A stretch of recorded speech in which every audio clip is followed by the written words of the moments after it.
Come along with me, and I know you'll see that a song changes everything. Good morning, everyone. Good morning. I'm Richard Gilmore. I'm Catherine Pardesini, and we're here this morning. Well, it's in your time, it's afternoon. This is Rita Ezenwa-Okoro, and she is a creative culturalist, a communications expert, and a performance activist, and lots of things that we can't wait to unpack and hear all about today. Welcome, Rita. Thank you so much, Catherine. Thank you so much. Rita, you said it was 4 p.m. where you're at. So the first question is, where are you at?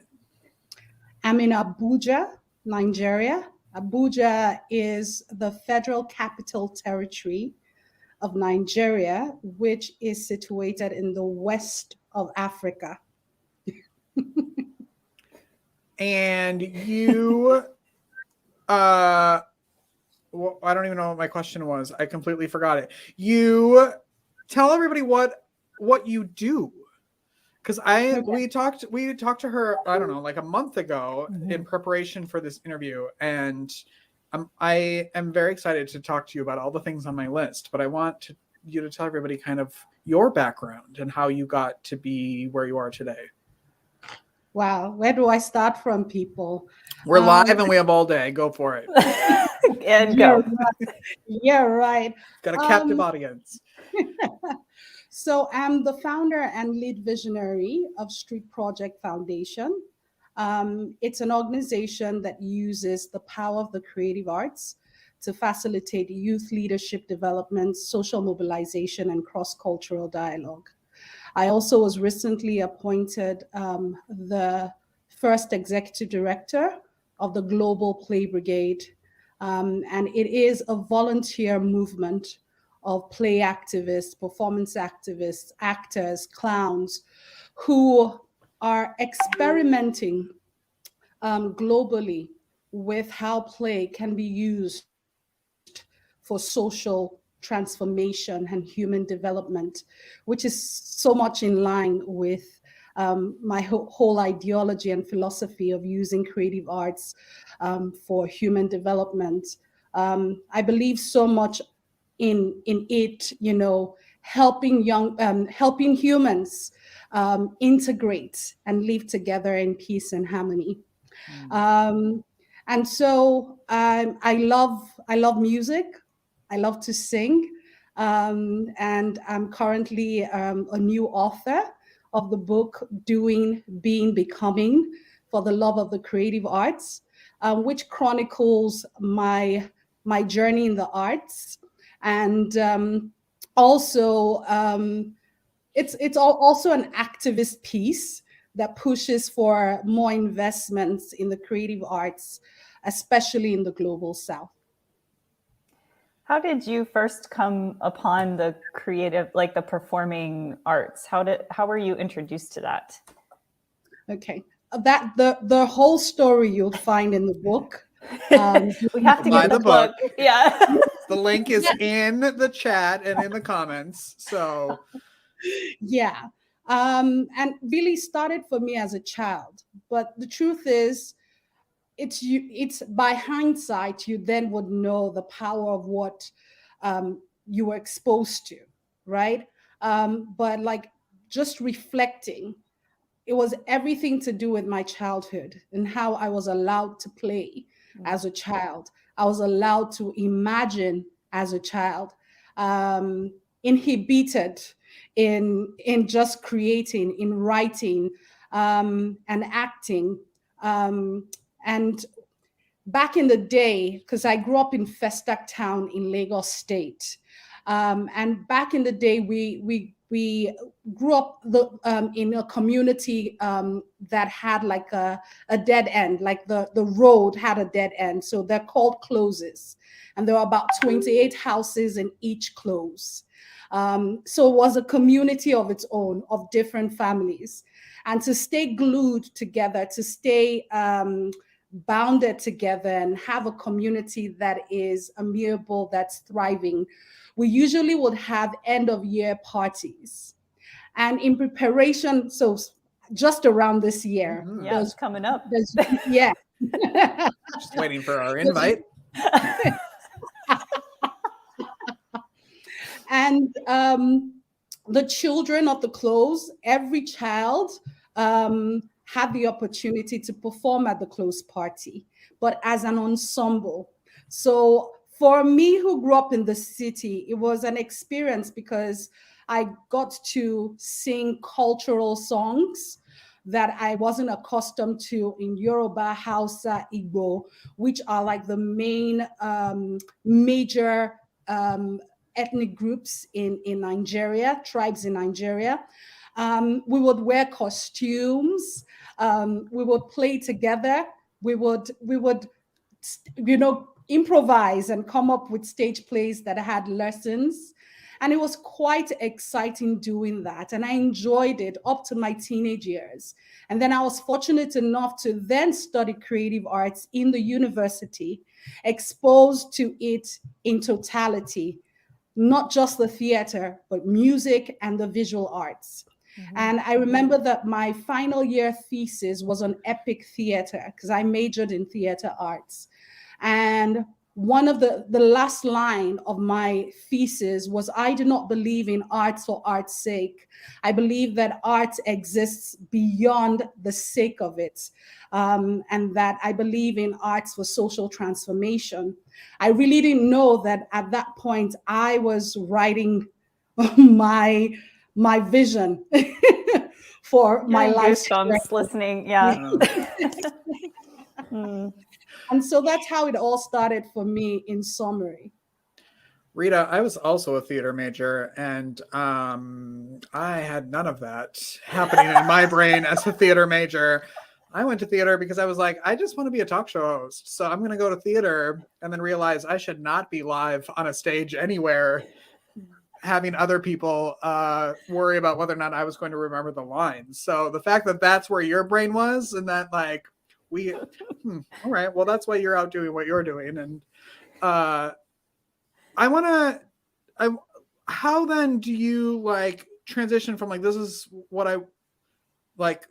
my like light bulb moment into the Street Project Foundation? Like, I love when people's lives just like keep like opening up like that. And it's so fascinating to kind of see those stories.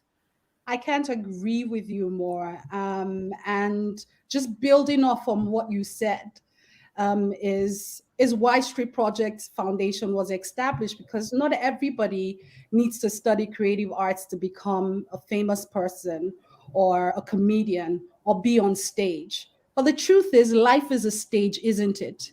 And everybody should learn how to perform effectively in life, one way or the other.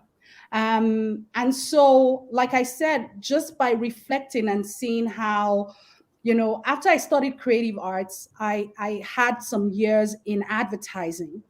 And I saw that a lot of the things that I learned as a student of the creative arts was helping me perform effectively and extraordinarily as a creative in advertising.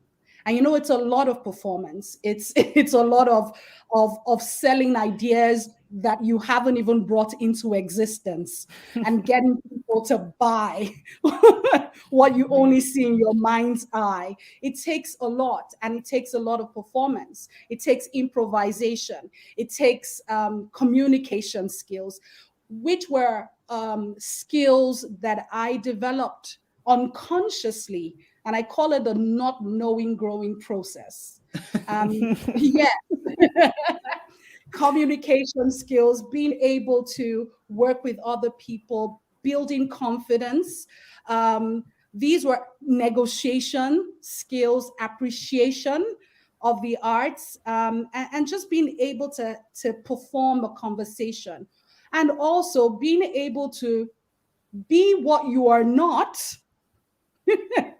whilst being who you are, and learning empathy by understanding what it means, or not completely understanding, by empathizing with whatever character you're putting on. And that way you see the world differently and not from a myopic or from just a single story framework. And so it was just this thinking and understanding and believing that there are a lot of young people who in Nigeria who were not as privileged as I was to have been exposed to the creative arts in the way that I was. Because unfortunately, a lot of young people in Nigeria, due to poverty, have lost their childhood. And we know that the first 5 to 7 years are the most critical and important developmental stage of a human being. And if you do not expose children to the arts at that stage, they lose out on a lot. And as adults, they don't play anymore. They don't even play at all because they weren't exposed to that. And that has affected development generally. And for me, my theory is if we want to bring some transformation to our underdeveloped world, one way, my answer is by creating an environment where young people who do not have the means can be exposed to the power of the creative arts so that they can build their confidence, their self-esteem, their ability to co-create with other people, and their ability to be exposed to the world in ways that they wouldn't have if they were just, in the corner of the world where they live. Can you walk us through kind of what those projects look like when you establish a program or you have participants come in? What kinds of things do you do together to foster that like artistic development in themselves? Yeah. So one example would be a flagship program called the Creative Youth Bootcamp. It's an entry program for any young person between the ages of 16 to 25 years old who just has a theme for the arts.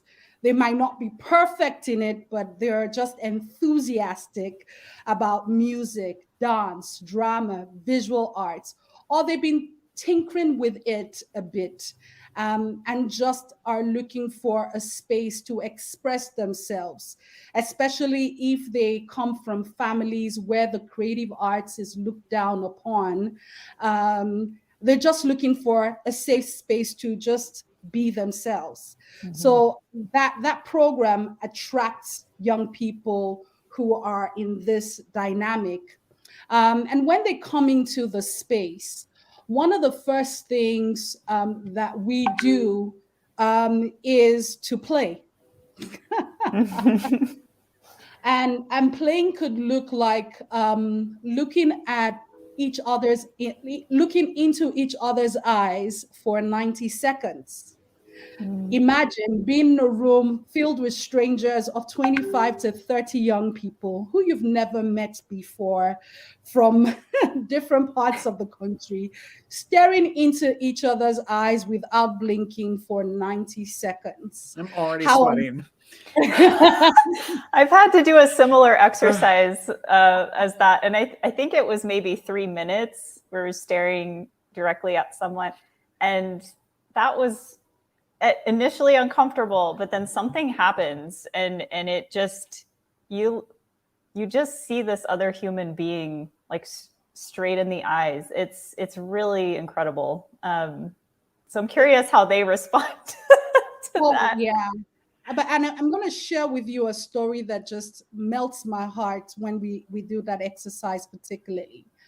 And of course, some start to laugh. Some start to cry. Mm-hmm. Some, it's a struggle to stare. But, I'm a queen bee in that space. So they do what I ask. So So, and I talk about Queen Bee in my book. There's actually a chapter called Queen Bee because you've got to command the space, right? Mm-hmm. When you're working with young people. And so they're staring into each other's eyes. And then the next thing I start asking is, what do you see? Mm-hmm. and they have something to say about a stranger they just met who they haven't even exchanged words with. And they could tell if the person is wearing a mask and using the smile to cover what's inside. Or they could tell that this person is amiable and is a star and has so much to offer. There was a particular situation where we had a visually impaired young man standing in front of a young lady who could see. And they had to stare into each other's eyes. He couldn't see her physically, but he could see her. She couldn't see his eyes or look into his eyes because they were short, but she could see him regardless.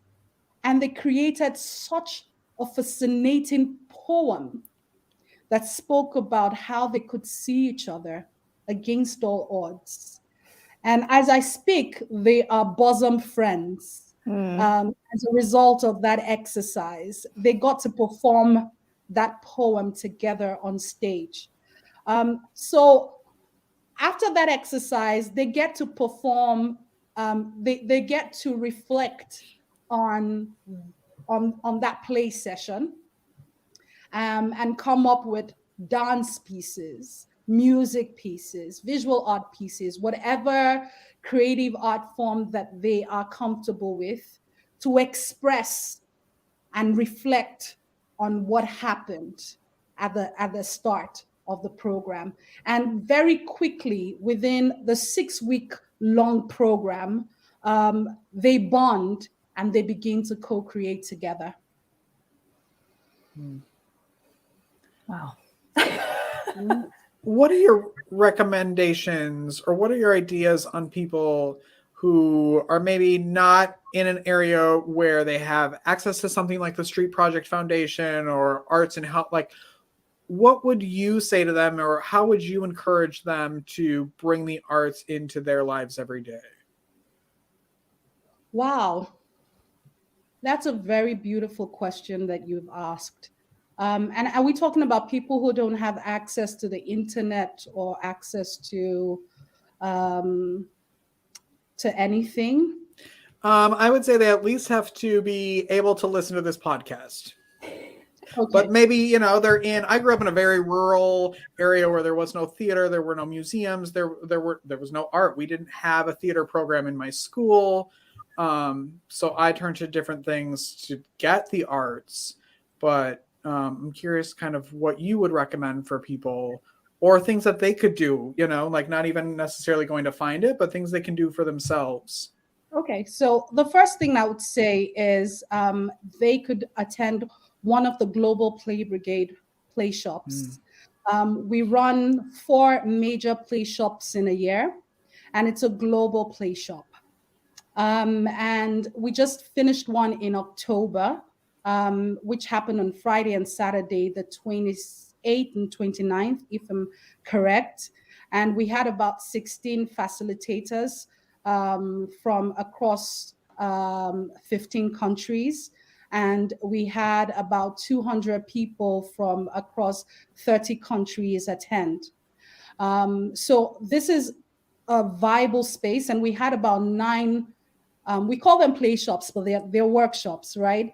Where people can actually just fully express themselves, play, engage in improv in different ways, and then connect with people within the space who can also help them engage and build themselves and just belong to a community where, they can engage. The next one is February the 24th and 25th. And so they can be part of that. We also have emotional support sessions that hold on WhatsApp. So if they follow us on globalplaybrigade.org, that would be a fantastic starting point. What they could do at home would be to write. If there are people who love to write or love to draw, whatever it is that they have around them, they should start with what they have. But most importantly, find a community that can help them thrive. And there are communities online like the Global Play Brigade. Y'all got it figured out. Very impressed. Can we talk a little bit about the performance of a lifetime? So I'm hoping we can still do that today, because I remember you talking about it before when we chatted, and it sounds amazing.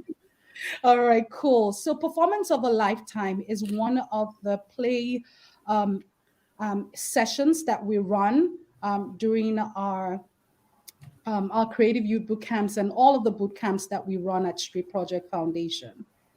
And what we ask, the instruction is, in 60 seconds, tell us a story about your entire life in 60 seconds.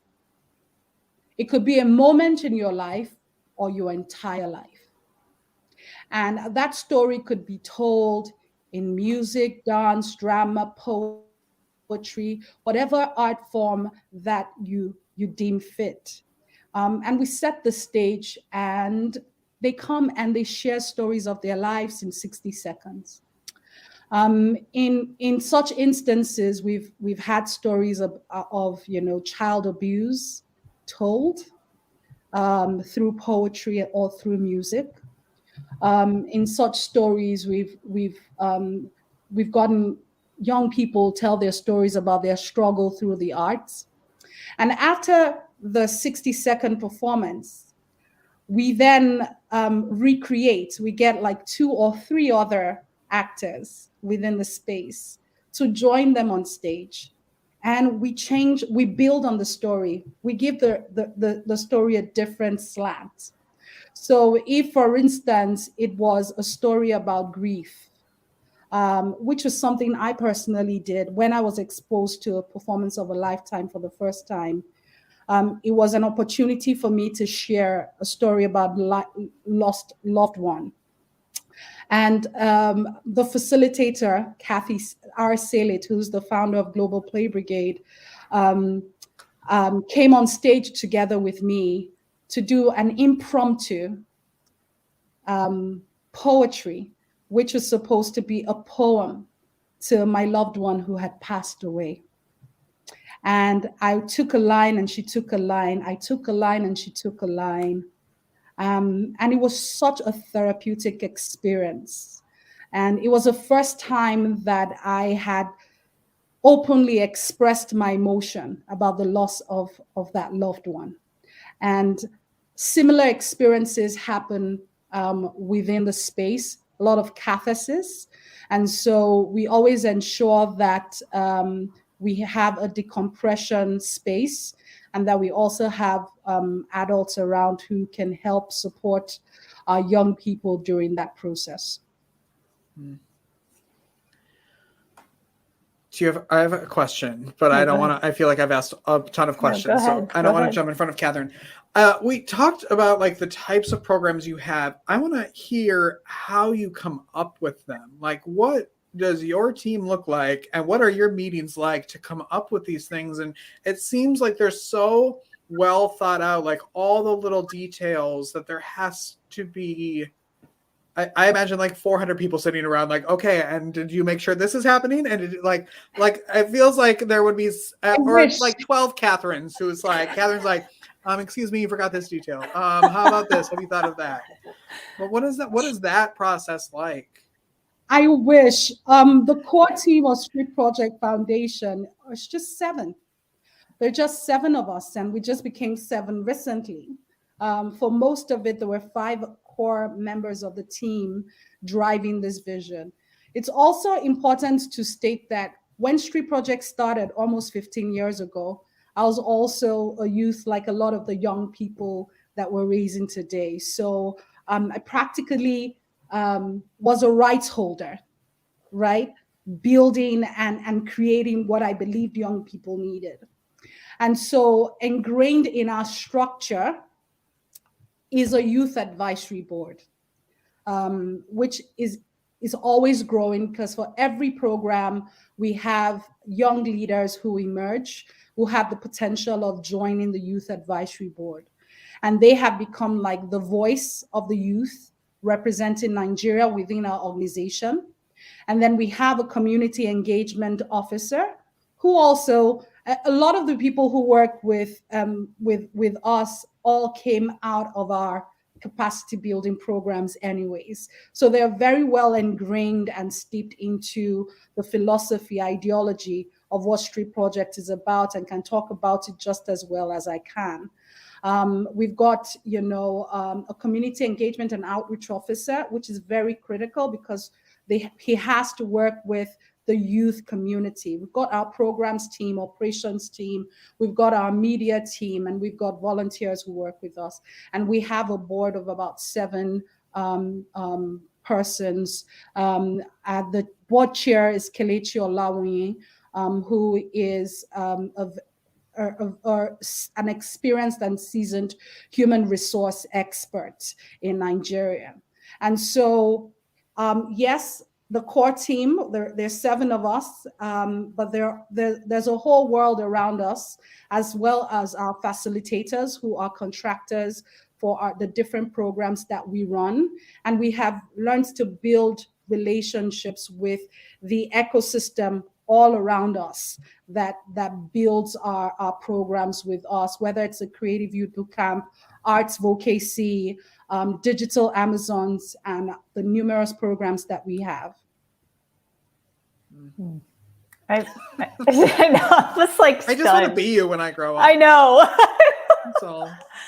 I do have one more question, because I know we're taking up a lot of your time. But one of the things you speak about is how like the arts are sometimes undervalued. They're not as ingrained in our culture because it's hard to measure their impact.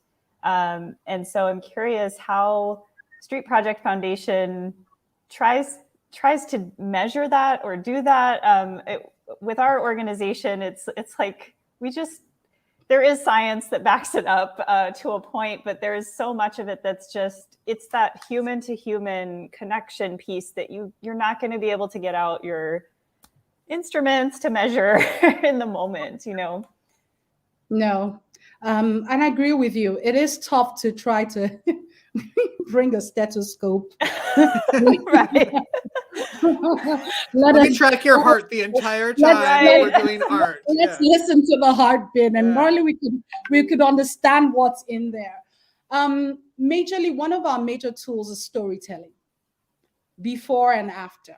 Mm-hmm. And it's a tool that works for us because if you could share a story about where you're at, what your expectations are, what it is that you're able to do, and then we then listen to your story afterwards. One story would be a young lady called Pelemo Nyaju, who is a young girl who lives with a physical disability in Nigeria. And when she got into our program, she was really, really had lost self-confidence. Her mental health state was on a down low. In short, our program was the first program where she was able to come out of her shell. And first time she experienced spoken word poetry by being with other people, which was something she was doing in her bedroom anyways. But it was the first time she could come out of her shell and not feel different because it was a safe space to do that. And so you look at someone like Pelemo, whose confidence level was on a down low, her self-esteem was on a down low. And then 2 years later, Pelemo is representing young people in Nigeria as an ambassador of sort in the Youth Advisory Council of the Ministry of Foreign Affairs in the Netherlands.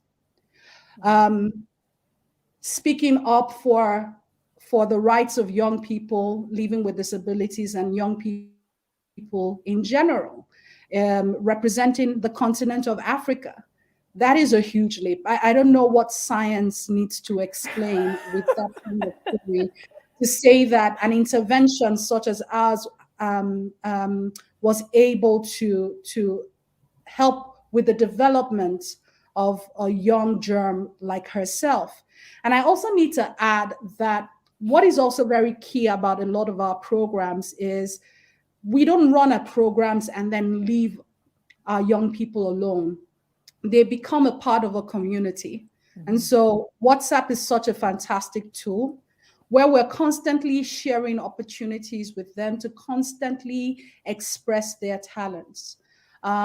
And we run programs where we're able to bring them back together to perform, where like right now we're running the Arts Vocacy Festival. We just had one here in Abuja, and this Sunday, the festival will be holding in Enugu, which is Eastern Nigeria.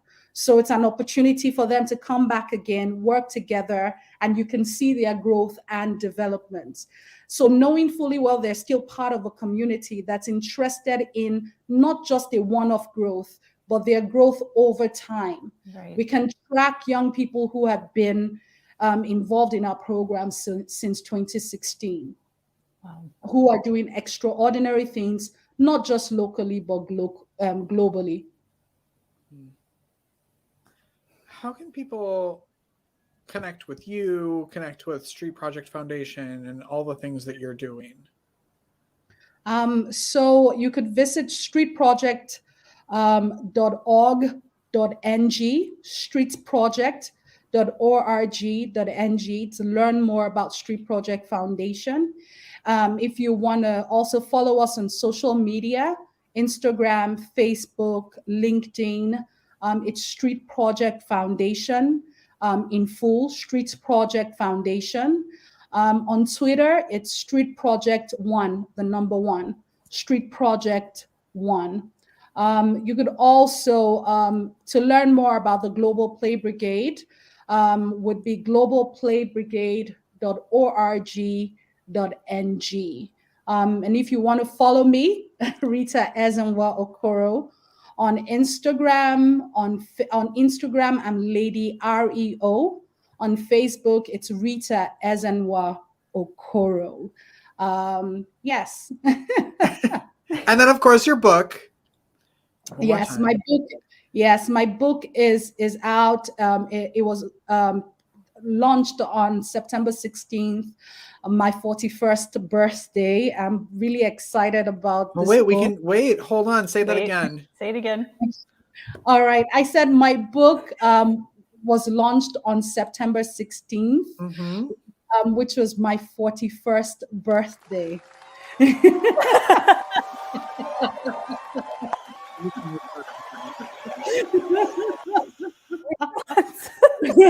You just had to do that, right? Of course. Yes. And so you deserve I'm really applause. excited. Thank you. I'm really excited about it. It's available on Amazon, Kobo, Ingram Spark, Barnes and Noble, both paperback and as an ebook. So go get yours. There's no excuse not to have it at this point. Yes. Rita, thank you so much for spending your afternoon with us, our morning. You've made my day. Oh, same. I'm glad. It was Thank such you a pleasure. Of course. The pleasure is all mine as well. Thank you so much for all that you do, and thanks for having me. Of course. The links to everything Rita's doing and associated with and her book will all be in the show notes. Make sure you're subscribing wherever you're watching or listening. We'll see you next time, everyone. Don't forget to keep creating. Goodbye. Whether you consider yourself a musician or not, music. Thank you for listening to Arts for the Health of It. This episode is produced by Hearts Need Art, creative support for patients and caregivers, and hosted by Richard Wilmot and Catherine Parsi. You can support the show and help others learn about the healing power of the arts by visiting heartsneedart.org. The views expressed on this podcast do not necessarily reflect the views of Hearts Need Art, their staff, board members, or other affiliates. All content is created for informational purposes only. This podcast is not intended to be a substitute for professional medical advice or to diagnose and treat any health condition. Always seek the advice of your physician or other qualified health professional with any questions you may have regarding a mental condition. Never disregard professional medical advice or delay in seeking